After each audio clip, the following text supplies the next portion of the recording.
Ano po ba itong samahan yung laban TNVS at ano po ang panawagan ninyo? Ang laban TNVS po ay ito po yung mga samahan ng mga drivers and operators ng mga nagtatrabaho sa mga platforms, no? Ito yung mga TNVS driver, mga four wheels, at may mga motorcycle taxi at mga delivery riders. Kami po yung tinatawag na TNVS, Transport Network Vehicle Services. Yung mga dumadaan sa platform, yan po. Okay. At ano yung panawagan ninyo? Ngayon po, ang panawagan po namin kasi medyo naaabuso po yung mga commissions na kinakaltas sa mga kasamahan naming driver.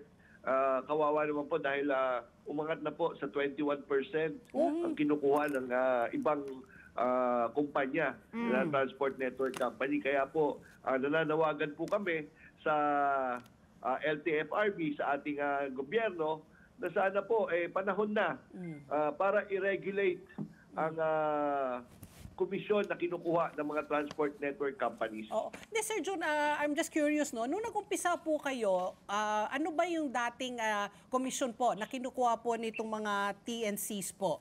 Was it always at 21% o bigla na lang po every year may graduated po increase? Baka pwede nyo may bigyan ng history. Alam niyo po, dati po ay nasa 20% na po yan. Okay. So, simula pa lang 20% na po talaga. Tapos naging Opo, 21. at nagbibigay ang mga transport network companies na mga insentibo. At ano po yung incentives?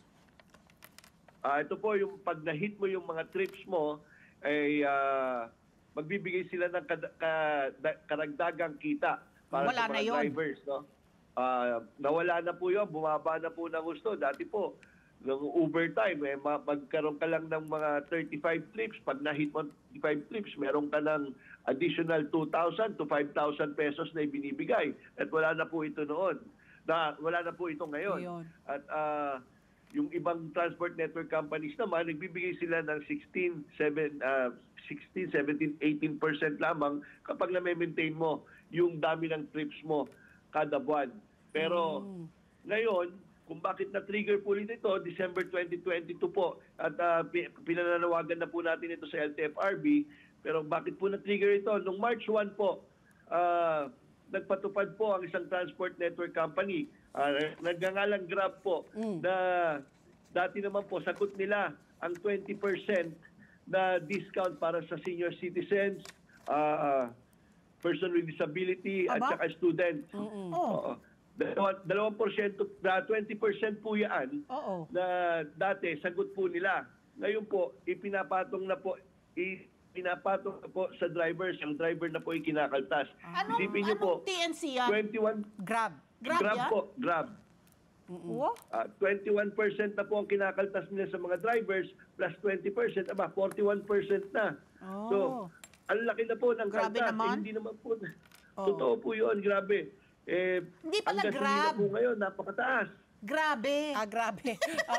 So, Sir Jun, ito, no, bakit po sila nagtaas ng 1% po, no, from 2021? Pinapahintulot ba ito ng LTFRB? Pwede ho ba sila arbitrarily, they can increase their commission rates? Hindi ba ito pinagdidinig muna sa LTFRB para po pagtaas po ng pamasahe po sa mga jeepney, sa mga taxi, ganun din? Yun nga po ang hindi natin malaman eh. Basta meron silang kapangyarihan na bigla-bigla na lang baguhin ang mga commissions nila. Pwede nilang itaas ora mismo na walang konsultasyon sa atin at walang pagdinig man lang sa LTFRB. Kaya po, sa tingin ko, panahon na para pasukin or pag-aralan ng LTFRB na dapat i-regulate naman nila. Kaya para naman protection ito ng mga drivers na kasamahan natin. Let's get together. Sunday 25. Sunday 25.